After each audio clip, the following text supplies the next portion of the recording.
ಶರಣಾರ್ಥಿ ಸ್ನೇಹಿತರೆ, ನಾವು ಪ್ರೆಸೆಂಟ್ ನ್ಯೂಸ್ನಲ್ಲಿ ನೋಡ್ತಾ ಇದ್ದೀವಿ. ಒಂದು ಯುನೈಟೆಡ್ ನೇಷನ್ಸ್ ಸೆಕ್ಯೂರಿಟಿ ಕೌನ್ಸಿಲ್ನಲ್ಲಿ ಒಂದು ಮೆರಿಟೈಮ್ ಸೆಕ್ಯೂರಿಟಿ ಬಗ್ಗೆ ಡಿಸ್ಕಸ್ ಆಗ್ತಾ ಇದೆ. ಆ ಒಂದು ಡಿಸ್ಕಸ್ನ ಒಂದು ಚೇರ್ಮನ್ ಸಿಪ್ ಅನ್ನು ನಮ್ಮ ಭಾರತ ದೇಶದ ಪ್ರೈಮ್ ಮಿನಿಸ್ಟರ್ ನರೇಂದ್ರ ಮೋದಿ ಅವರಿಗೆ ಕೊಡಲಾಗಿದೆ. ಇದು ಫಸ್ಟ್ ಟೈಮ್ ಒಂದು ಇಂಡಿಯಾದ ಪ್ರೈಮ್ ಮಿನಿಸ್ಟರ್ ಈ ಒಂದು ಯುನೈಟೆಡ್ ನೇಷನ್ ಸೆಕ್ಯೂರಿಟಿ ಕೌನ್ಸಿಲ್ನ ಒಂದು ಅಧ್ಯಕ್ಷತೆಯನ್ನು ವಹಿಸ್ತಾ ಇರೋದು ಒಂದು ಇತಿಹಾಸದಲ್ಲಿ ಹಿಸ್ಟ್ರಿಯಲ್ಲಿ ಫಸ್ಟ್ ಟೈಮ್ ಆಗ್ತಾ ಇದೆ. ನಮಗೆ ಗೊತ್ತಿರೋ ಹಾಗೆ ಯುನೈಟೆಡ್ ನೇಷನ್ಸ್ನಲ್ಲಿ ಒಂದು 6 ಪ್ರಿನ್ಸಿಪಲ್ಸ್ ಆರ್ಗನ್ಸ್ಗಳು ಇರ್ತವೆ. ಅದರಲ್ಲಿ ಈ ಒಂದು ಯುನೈಟೆಡ್ ನೇಷನ್ ಸೆಕ್ಯೂರಿಟಿ ಕೌನ್ಸಿಲ್ ಕೂಡ ಒಂದು ಪ್ರಿನ್ಸಿಪಲ್ ಆರ್ಗನ್ ಆಗಿದೆ. ಈ ಒಂದು UNSC ಒಂದು ಇಂಟರ್ನ್ಯಾಷನಲ್ ಪೀಸ್ ಬಗ್ಗೆ ಮತ್ತು ಸೆಕ್ಯೂರಿಟಿ ಬಗ್ಗೆ ಒಂದು ನೋಡ್ಕೊಳ್ಳುವಂಥದ್ದು, ಅದನ್ನು ಗವರ್ನ್ ಮಾಡುವಂಥದ್ದು, ಅನ್ನೋದು ಅಡ್ಮಿನಿಸ್ಟ್ರೇಟ್ ಮಾಡುವಂಥ ಕೆಲಸ ಯುನೈಟೆಡ್ ನೇಷನ್ ಸೆಕ್ಯೂರಿಟಿ ಕೌನ್ಸಿಲ್ದಾಗಿದೆ. ಈ UNSC 24 ಅಕ್ಟೋಬರ್ 1945 ಒಂದು ಫಾರ್ಮೇಷನ್ ಆಗುತ್ತೆ. ಇಂಥ ಒಂದು ಯುನೈಟೆಡ್ ನೇಷನ್ಸ್ ಸೆಕ್ಯೂರಿಟಿ ಬಗ್ಗೆ ನಾವು ಆ ಸ್ಟ್ರಕ್ಚರ್ ಬಗ್ಗೆ ತಿಳ್ಕೊಳ್ಳೋಣ. ಈ ಯುನೈಟೆಡ್ ನೇಷನ್ ಸೆಕ್ಯೂರಿಟಿ ಕೌನ್ಸಿಲ್ನಲ್ಲಿ ಟೋಟಲ್ ಆಗಿ 15 ಮೆಂಬರ್ಸು ಇರ್ತಾರೆ. ಈ 15 ಮೆಂಬರ್ಸಲ್ಲಿ 5 ಮೆಂಬರ್ಸು ಪರ್ಮನೆಂಟ್ ಮೆಂಬರ್ಸ್ ಇರ್ತಾರೆ, 10 ಮೆಂಬರ್ಸು ಟೆಂಪ್ರರಿ ಮೆಂಬರ್ಸ್ ಇರ್ತಾರೆ. ಪರ್ಮನೆಂಟ್ ಮೆಂಬರ್ಸ್ ಬಂದುಬಿಟ್ಟು China, France, Russia, United Kingdom and United States of the America. ಇವುಗಳು ಪರ್ಮನೆಂಟ್ ಮೆಂಬರ್ಗಳು. ಅಂದರೆ ಟೆಂಪರರಿ ಮೆಂಬರ್ಸ್ ಅಂದಾಗ ಎವ್ರಿ 2 ಇಯರ್ಸ್ಗೆ ಇವರು ಚೇಂಜ್ ಆಗ್ತಾ ಇರ್ತಾರೆ. ಫಾರ್ ಎಕ್ಸಾಂಪಲ್, ಈ ಒಂದು 2 ಇಯರ್ಸು ಇಂಡಿಯಾ ಒಂದು UNSC ಮೆಂಬರ್ ಆಗಿದ್ದರೆ ನೆಕ್ಸ್ಟ್ 2 ಇಯರ್ಸ್ಗೆ ಪಾಕಿಸ್ತಾನ ಇರ್ಬೋದು, ನೆಕ್ಸ್ಟ್ 2 ಇಯರ್ಸ್ಗೆ ನೇಪಾಳ ಇರ್ಬೋದು. ಆ ಥರ ಇಲ್ಲಿ ಟೆಂಪರರಿ ಮೆಂಬರ್ಸ್ಗಳು 2 ಇಯರ್ಸ್ಗೆ ಒಂದ್ಸಲ ಚೇಂಜ್ ಆಗ್ತಿರ್ತಾರೆ. ಆದರೆ ಪರ್ಮನೆಂಟ್ ಮೆಂಬರ್ಸ್ಗಳು ಇವ್ರು ಏನು ಚೇಂಜ್ ಆಗೋದಿಲ್ಲ, ಅವರೇ ಪರ್ಮನೆಂಟ್ ಆಗಿರ್ತಾರೆ. ಇವ್ರ ಹತ್ರ ವೀಟೋ ಪವರ್ ಇರುತ್ತೆ. ಏನಾದರೂ ಯುನೈಟೆಡ್ ನೇಷನ್ಸ್ನಲ್ಲಿ ಏನಾದರೂ ಒಂದು ಹೊಸ ರೆಸೊಲ್ಯೂಷನ್ ಮಾಡಬೇಕು ಅಂತಂದಾಗ ಈ 5 ಕಂಟ್ರಿಗಳ ಒಪ್ಪಿಗೆ ಇದ್ರೇ ಅದು ಆ ರೆಸೊಲ್ಯೂಷನ್ ಪಾಸ್ ಆಗುತ್ತೆ. ಈ 5 ಕಂಟ್ರಿಗಳಲ್ಲಿ ಯಾವುದೇ ಒಂದು ಕಂಟ್ರಿ ಆ ರೆಸೊಲ್ಯೂಷನನ್ನು ಒಪ್ಕೊಳ್ಳದೆ ಹೋದಾಗ ಆ ರೆಸೊಲ್ಯೂಷನ್ನು ಪಾಸ್ ಆಗೋದಿಲ್ಲ, ಕ್ಲೋಸ್ ಆಗುತ್ತೆ. ಇದಿಷ್ಟು ಯುನೈಟೆಡ್ ನೇಷನ್ ಸೆಕ್ಯೂರಿಟಿ ಕೌನ್ಸಿಲ್ನ ಸ್ಟ್ರಕ್ಚರ್ ಆಗಿದೆ. ಈಗ ಇದರ ರೋಲ್ ಬಗ್ಗೆ ತಿಳ್ಕೊಳ್ಳೋಣ. ರೋಲ್ ಫಸ್ಟ್ ನಾವು ಹೇಳಿರೋ ಪ್ರಕಾರ ಇಂಟರ್ನ್ಯಾಷನಲ್ ಸೆಕ್ಯೂರಿಟಿಯನ್ನು ನೋಡಿಕೊಳ್ಳುವಂಥದ್ದು. ಯಾವುದೇ ಸ್ಥಳಗಳಲ್ಲಿ ಏನಾದರೂ ಇಂಟರ್ನ್ಯಾಷನಲ್ ಲೆವೆಲಲ್ಲಿ ಏನಾದರೂ ತೊಂದರೆಗಳಾದಾಗ ಅಲ್ಲಿ ಹೋಗಿ ಇನ್ವೆಸ್ಟಿಗೇಷನ್ ಮಾಡುವಂಥದ್ದು.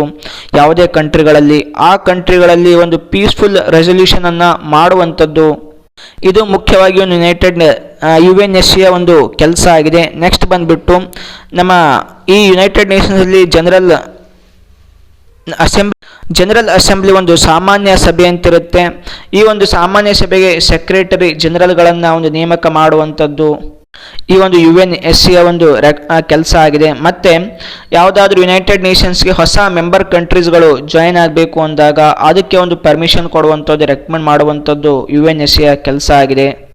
ಹೇಗೆ ನಮ್ಮ ಭಾರತಕ್ಕೆ ಇಂಡಿಯನ್ ಕಾನ್ಸ್ಟಿಟ್ಯೂಷನ್ ಇದೆ, ಅದರ ಆಧಾರದ ಮೇಲೆ ಹೇಗೆ ನಮ್ಮ ಭಾರತದಲ್ಲಿ ವ್ಯವಸ್ಥೆ ನಡೀತಾ ಇದೆ, ಅದೇ ಥರ ಯುನೈಟೆಡ್ ನೇಷನ್ಸ್ನಲ್ಲಿ ಯುನೈಟೆಡ್ ಚಾರ್ಟರ್ ಅಂತೇಳಿ ಇದೊಂದು ಕಾನ್ಸ್ಟಿಟ್ಯೂಷನ್ ಸಂವಿಧಾನದ ಥರ ಇದೆ. ಇದರಲ್ಲಿ ಏನಾದರೂ ಚೇಂಜಸ್ ಮಾಡಬೇಕು ಅಂದಾಗ ಅದಕ್ಕೆ ಅಪ್ರೂವ್ ಕೊಡಬೇಕಾದ್ದು, ಅದಕ್ಕೆ ಅಪ್ರೂವ್ ಮಾಡಬೇಕಾದ್ದು ಈ ಯುನೈಟೆಡ್ ನೇಷನ್ ಸೆಕ್ಯೂರಿಟಿ ಕೌನ್ಸಿಲ್, ಇದು ಕೂಡ ಅದರ ವರ್ಕ್ ಆಗಿದೆ.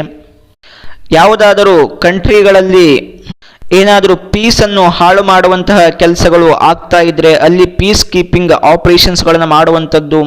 ಮತ್ತು ಯಾವುದಾದರೂ ಕಂಟ್ರೀಸ್ಗಳು ಯುನೈಟೆಡ್ ನೇಷನ್ಸ್ ಚಾರ್ಟರ್ ಲಾ ಪ್ರಕಾರ ನಡ್ಕೊಳ್ಳದೆ ಹೋದಾಗ ಆ ಕಂಟ್ರಿಗಳ ಮೇಲೆ ಇಂಟರ್ನ್ಯಾಷನಲ್ ಸ್ಯಾಂಕ್ಷನ್ಸ್ಗಳನ್ನು ಹಾಕುವಂಥದ್ದು. ಮತ್ತು ಯಾವುದಾದ್ರೂ ಕಂಟ್ರಿಗಳಲ್ಲಿ ಏನಾದರೂ ತುಂಬ ದೊಡ್ಡ ಪ್ರಮಾಣದಲ್ಲಿ ತಪ್ಪುಗಳಾಗ್ತಾ ಇದ್ದರೆ ಅಲ್ಲಿ ಮಿಲಿಟರಿ ಆ್ಯಕ್ಷನ್ಸ್ಗಳನ್ನು ಮಾಡುವಂಥದ್ದು. ಈ ಎಲ್ಲ ಕೆಲಸಗಳನ್ನು ಯುನೈಟೆಡ್ ನೇಷನ್ಸ್ ಸೆಕ್ಯೂರಿಟಿ ಕೌನ್ಸಿಲೇ ಮಾಡುತ್ತೆ.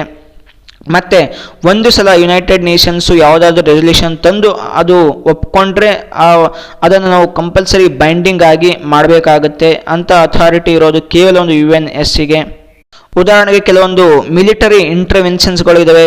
ಕೊರಿಯಾನಲ್ಲಿ ಆವಾಗ ನಾರ್ತ್ ಕೊರಿಯಾ ಮತ್ತು ಸೌತ್ ಕೊರಿಯಾ ಮಧ್ಯೆ ವಾರ್ ನಡೀತಾ ಇರುತ್ತೆ. ಅಲ್ಲಿ ಹೋಗಿ UNSC ವರ್ಕ್ ಮಾಡಿರುತ್ತೆ, ಪೀಸನ್ನು ಡೆವಲಪ್ ಮಾಡಿರುತ್ತೆ. ಅದೇ ಥರ ಕಾರ್ಗೋ ಕ್ರೈಸಿಸ್ ಅಂತೇಳಿ ಆಗಿತ್ತೆ, ಅಲ್ಲಿ ಕೂಡ ಮಿಲಿಟರಿ ಇಂಟರ್ವೆನ್ಷನ್ ಮಾಡಿರುತ್ತೆ. ಅನೇಕ ಪೀಸ್ ಕೀಪಿಂಗ್ ಮಿಷನ್ಸ್ಗಳನ್ನು ಈ ಒಂದು ಸಂಸ್ಥೆ ಮಾಡಿದೆ. ಸುಯೇಜ್ ಕ್ರೈಸಿಸ್ ಇದ್ದಾಗ, ಸಿಪ್ರಸ್ ಒಂದು ಕ್ರೈಸಿಸ್ ಇದ್ದಾಗ, ಮತ್ತು ವೆಸ್ಟ್ ನ್ಯೂ ಗಿನಿಯಾದಲ್ಲಿ ಒಂದು ವಾರ್ನ ಸಿಚುವೇಶನ್ ಇದ್ದಾಗ ಅಲ್ಲಿ ಒಂದು ಪೀಸ್ ಕೀಪಿಂಗ್ ಮಿಷನ್ಸ್ಗಳನ್ನು ಮಾಡಿದ್ದು ಉದಾಹರಣೆ ಇದೆ. ಮುಖ್ಯವಾಗಿ ಈ ಯುನೈಟೆಡ್ ನೇಷನ್ಸ್ ಸೆಕ್ಯೂರಿಟಿ ಕೌನ್ಸಿಲ್ನಲ್ಲಿ ಯುನೈಟೆಡ್ ನೇಷನ್ಸ್ ಪೀಸ್ ಕೀಪರ್ಸ್ ಅಂತಿರ್ತಾರೆ. ಇದು ಒಂದು military, united nation peacekeepers ಒಂದು ಮಿಲಿಟರಿ ಫೋರ್ಸಸ್ ಆಗಿದೆ. ಇದು ವ್ಯಾಲಿಂಟರಿಲಿ ಏನಾಗುತ್ತಂತಂದರೆ ಮೆಂಬರ್ ಕಂಟ್ರೀಸ್ಗಳು ಏನು ಯುನೈಟೆಡ್ ನೇಷನ್ಸ್ನ 193 ಮೆಂಬರ್ ಕಂಟ್ರೀಸ್ಗಳಿದ್ದಾವೆ, ಅವರು ತಮ್ಮ ದೇಶದಿಂದ ಕೆಲವೊಂದು ಸೈನಿಕರನ್ನು ಕಳಿಸಿರ್ತಾರೆ, ಒಂದು ಮಿಲಿಟರಿ ಫೋರ್ಸನ್ನು ಕಳಿಸಿರ್ತಾರೆ. ಅವರೆಲ್ಲ ಸೇರಿಕೊಂಡು ಒಂದು ಯುನೈಟೆಡ್ ನೇಷನ್ಸ್ ಪೀಸ್ ಕೀಪರ್ಸ್ನಲ್ಲಿ ಕೆಲಸ ಮಾಡ್ತಿರ್ತಾರೆ. ಇದಕ್ಕೆ ಈ ಒಂದು ಯುನೈಟೆಡ್ ನೇಷನ್ ಪೀಸ್ ಕೀಪರ್ಸ್ಗೆ ಒಂದು ಸಪ್ರೇಟಾಗಿ ಫಂಡನ್ನು ಕೂಡ ಮಾಡಲಾಗಿದೆ. ಆ ಫಂಡನ್ನು ಬಳಸ್ಕೊಂಡು ಅನೇಕ, ಈಗ ನಾವು ಕೌಂಟಿಂಗ್ ಮಾಡಿದಾಗ 13 ಪೀಸ್ ಕೀಪಿಂಗ್ ಮಿಷನ್ಸ್ಗಳು ಆಗಿದ್ದಾವೆ. ಈ ಯುನೈಟೆಡ್ ನೇಷನ್ ಪೀಸ್ ಕೀಪಿಂಗ್ನಲ್ಲಿ 81,000 ಪರ್ಸನಲ್ಸ್ಗಳು ಕೆಲಸ ಮಾಡ್ತಾ ಇದ್ದಾರೆ. ಇವರೆಲ್ಲ ಫ್ರಮ್ 121 ಕಂಟ್ರೀಸಿಂದ ಇದ್ದಾರೆ. ಟೋಟಲ್ ಬಜೆಟ್ UN ಪೀಸ್ ಕೀಪಿಂಗ್ಗೆ ಅಂತಂದಾಗ $6.7 ಬಿಲಿಯನ್, ಅಂದರೆ ಇಷ್ಟು ದುಡ್ಡನ್ನು, ಇದು ಮಿನಿಮಮ್ ಆಗಿ ಇಷ್ಟು ಈ ಒಂದು ಯುನೈಟೆಡ್ ನೇಷನ್ ಪೀಸ್ ಕೀಪಿಂಗ್ಗೋಸ್ಕರನೇ ಇಡಲಾಗಿದೆ. ಈ ಒಂದು UNSCಯಲ್ಲೂ ಕೂಡ ಕೆಲವೊಂದು ಕ್ರಿಟಿಸಿಸಮ್ಸ್ಗಳಿದ್ದಾವೆ. ಈ ವಿಟೋ ಪವರ್ ಬಗ್ಗೆ ತುಂಬ ಚರ್ಚೆ, ಕ್ರಿಟಿಸೈಸ್ ಇದೆ. ಇಲ್ಲಿ ಏನು ಪ್ರಾಬ್ಲಮ್ ಅಂದಾಗ 4 ಕಂಟ್ರಿಗಳು ಒಪ್ಕೊಂಡ್ರೂ ಕೂಡ ಕೆಲವೊಂದ್ಸಲ ರೆಸೊಲ್ಯೂಷನ್ ಪಾಸ್ ಆಗಲ್ಲ. ಯಾವುದೇ ಒಂದು ಕಂಟ್ರಿ ರೆಸೊಲ್ಯೂಷನ್ನ ಒಪ್ಕೊಳ್ಳದೆ ಹೋದಾಗ, ಉದಾಹರಣೆಗೆ ನಮ್ಮ ಇಂಡಿಯಾ ಒಂದು ಈ ನ್ಯೂಕ್ಲಿಯರ್ ಕೌನ್ಸಿಲ್ಗೆ ಜಾಯ್ನ್ ಆಗಬೇಕು ಅಂತೇಳಿ ಪ್ರಯತ್ನ ಮಾಡುತ್ತೆ. ಎಲ್ಲ ಕಂಟ್ರಿಗಳು ಒಪ್ಪಿಗೆ ಕೊಡುತ್ತವೆ, ಆದರೆ ಚೈನಾ ಒಪ್ಪಿಗೆ ಕೊಡಲ್ಲ. ಇದರಿಂದ ನ್ಯೂಕ್ಲಿಯರ್ ಒಂದು ಕೌನ್ಸಿಲ್ನಲ್ಲಿ ಇಂಡಿಯಾ ಜಾಯ್ನ್ ಆಗೋಕ್ಕೆ ಆಗ್ತಾ ಇಲ್ಲ. ಕೆಲವೊಂದು ಸಲ ಪಾರ್ಶಿಯಾಲಿಟಿ ಆಗುತ್ತೆ. ಕೆಲವೊಂದು ಸಲ ಚೈನಾದಂಥ ದೇಶಗಳು ಪಾಕಿಸ್ತಾನ ದೇಶಗಳಿಗೆ ತುಂಬ ಸಪೋರ್ಟ್ ಮಾಡ್ತಾ ಇರ್ತವೆ. ಆಮೇಲೆ ನಾಟ್ ಪ್ರಾಪರ್ ಆ್ಯಕ್ಷನ್, ಕೆಲವೊಂದು ಸಲ ಏನೋ ಒಂದು ಘಟನೆಗಳು ಬೇರೆ ಬೇರೆ ಇಶ್ಯೂಸ್ಗಳ ಮೇಲೆ ಆಗ್ತಾ ಇರ್ತವೆ. ಅಲ್ಲಿ ಒಂದು ಸರಿಯಾದ ಪ್ರಮಾಣದಲ್ಲಿ ಒಂದು ಆಪರೇಷನ್ ಆ್ಯಕ್ಷನ್ಸ್ಗಳನ್ನು ತಗೊಳ್ಳೋದಿಲ್ಲ. ಮತ್ತು ಕೆಲವೊಂದು ಸಲ ಈ ಕಂಟ್ರಿಗಳು, ಪರ್ಮನೆಂಟ್ ಕಂಟ್ರಿಗಳು ಬೇರೆ ಕಂಟ್ರಿಗಳ ಮೇಲೆ ಡಾಮಿನೇಷನ್ ಆಗ್ತಾ ಇರುತ್ತೆ. ಏನೇ ಒಂದು ವರ್ಕ್ ಪ್ರೊಸೆಸ್ ಆದಾಗ ಅಲ್ಲಿ ಒಂದು ಟ್ರಾನ್ಸ್ಪರೆನ್ಸಿ ಇರಲ್ಲ. ಈ ಥರ ಅನೇಕ ಕ್ರಿಟಿಸಿಸಮ್ಸ್ಗಳು ಇದ್ದಾವೆ. ಇದಿಷ್ಟು ನಾವು ಇವತ್ತು UNSC ಬಗ್ಗೆ ತಿಳ್ಕೊಂಡಿದ್ದು. ಶರಣಾರ್ಥಿ.